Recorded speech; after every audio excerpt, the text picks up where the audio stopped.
Alright, so now that we've sewn up our lining and boned it, we need to just add a little more structure to the neckline before we sew the fashion fabric outer shell to it.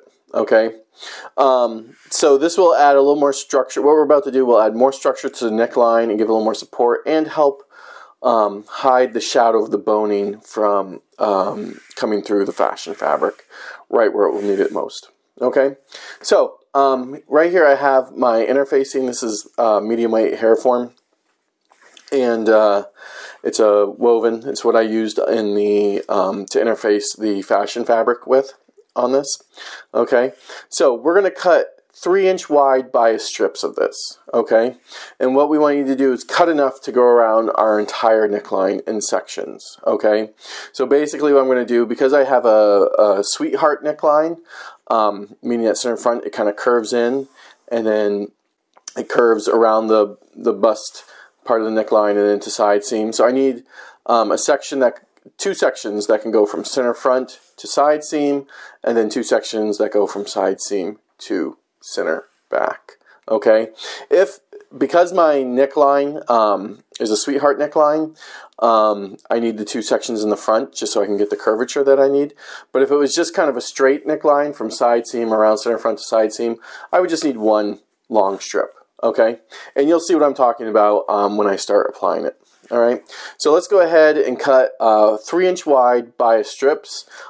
If you need to know how to find the bias and cut bias strips on fabric, there's a link below, and I show how to do that. Okay, so we're going to quickly just speed through this part, and I'm going to cut these bias strips.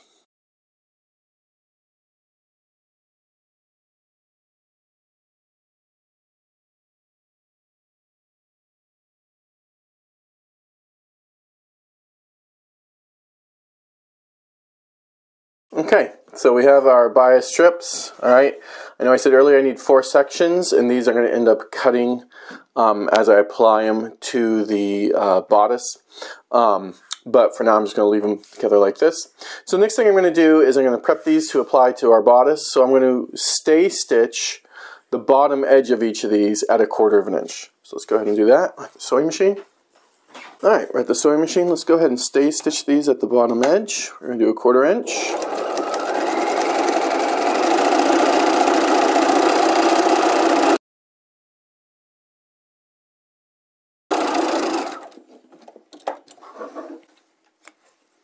There we go. Back to our cutting table. Okay, back at our cutting table. We need to do 1 more step before we can apply them.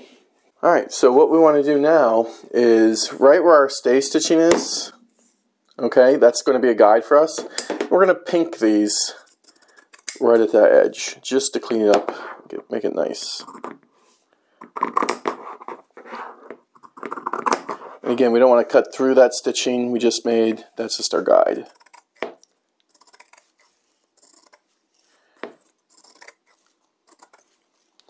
So I'm just using the pinking shears to do this. Just kind of softens that edge so I don't have like a hard line there.